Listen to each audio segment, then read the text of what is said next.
Hi, I'm Bart Hanson, the owner and operator of CrushLivePoker.com. The following hand comes from our call-in show that we record at 4:45 p.m. Pacific Time every Monday. If you want to call in your hand, check out the phone number in the description. So this is a 5-5 home game, 500 max buy-in, and everyone is 950 effective. I'll just call my buddy Hero for purposes of clarity. He's on the button. So 950 Under the effective. gun. 950 effective? 950 effective. Okay. Yeah. Yep. And under the gun makes it 25. I'm told that under the gun is a smart, solid player. It folds around to Hero on the button, who has ace-6 of hearts, and he just flat calls. Okay. I told him that if you have an under-the-gun raise from a solid player, you can easily throw away ace-6. That sound okay? I mean, you could ace-6 suited at about 200 bigs deep.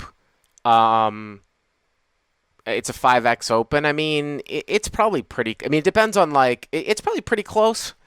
I think the deeper that you are, the more that this can be a call, but I don't think it's a big mistake either way, to be honest with you. Okay. Yeah. Sounds good. Small blind and big blind call. Both of these players are gamblers, and I'm told that the big blind is maniac-ish and biggest gambler at the table. Okay, so that's another reason why that would lean you towards a call on the button if you actually wanted to bring the blinds in this hand. If everybody's 950 effective, just with the hand for, whatever it is, overflushing 2-pair sets, I mean, not sets, yeah okay, so 4 ways to the flop, $100, right? Yep, 4 ways to $100 flop. It comes ace of clubs, 6 of clubs, 3 of hearts. So top 2 and a backdoor flush draw? Flops top 2, backdoor flush draw. Yep. Exactly. Mm-hmm. So small blind checks, big blind, big gambler, puts 75 into 100. Mm-hmm. Under the gun folds, and our hero min raises to 150. So I had heard you talk about this recently. I've told him that I hate min raises because they're too obvious. They're too obviously strong. Mm-hmm. But you mentioned recently that min raises can actually be useful for building a pot. Yeah, I mean, they're I wouldn't necessarily. I tend to. I'm trying to say min raise is like building a pot, and it's usually though when you usually do it from out of position as a check raise to not drive people out of the hand, and when you have what you feel is like a lockdown on the hand here. With top 2, the board is rather draw heavy, and there's actually a fair amount of turn cards that you might not like. So it's a little bit different than having check raising pocket 7s on a king 7 deuce board when the pre-flop raiser bets and 3 people call and you min raise from the big blind. Do you see what I'm saying? There's that's sort of building a pot up.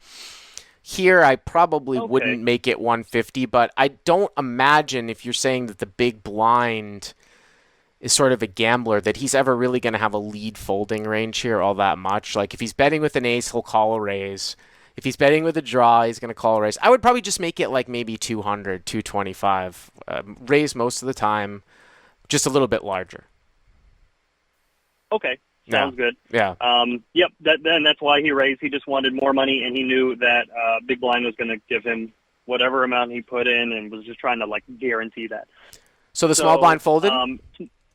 Small blind folds. Yep. And we have a turn of the big king blind of calls. Big blind calls, $400 right? pot. Sorry, big blind calls. Okay. So $400 in the pot now. Turn is king of hearts. Okay. So now we've got top and third and nut flush draw. Right. Big blind goes ahead and he keeps going 300 into the 400. And our hero, who has just under 800 left, just go ahead and jams. And I figured that was fine. Yeah, I mean, the fact that he picked up the nut hearts on the turn doesn't actually really make any difference. I mean, say, for example, the turn was the king of diamonds or something, right? Mm-hmm. I'd imagine you would probably still do the same thing.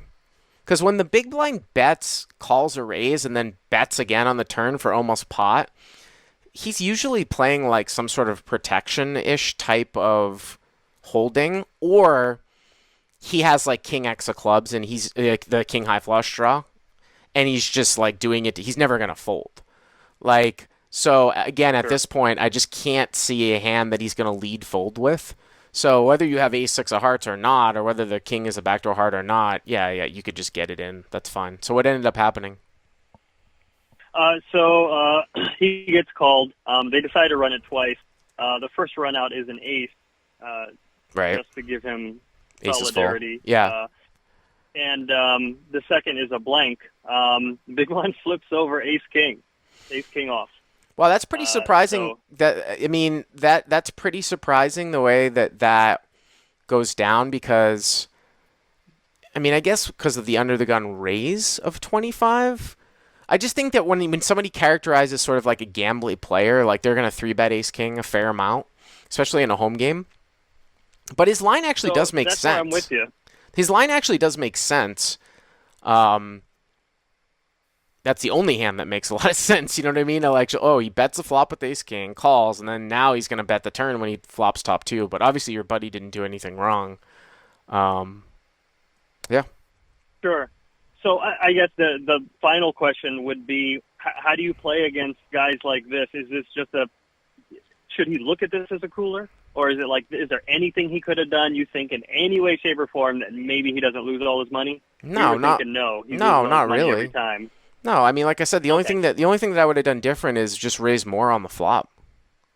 Just understand Okay. when one of these guys like bets, especially when they bet into the pre-flop raiser, there are certain boards and certain situations where you know a guy is not gonna have a lead fold range, meaning like if he bets, he's not going to fold. So you need to play Yep. your hand accordingly with what you want to accomplish. Well, okay, if it's for value, then you raise more, size up, definitely raise, don't slow play. If it's for a draw, then you might want to not want to play a draw aggressively because you have little fold equity. You see what I'm saying? So Yep. that's the type of situation. Sounds Thanks for the good. call. All right. All right, cool. Hey guys, if you like what you've seen here, please click on the subscribe button and you'll get notified every time we put up a new video. And if you want to check out crushlivepoker.com for the first month free, use the code YTA100. Click on the link right there.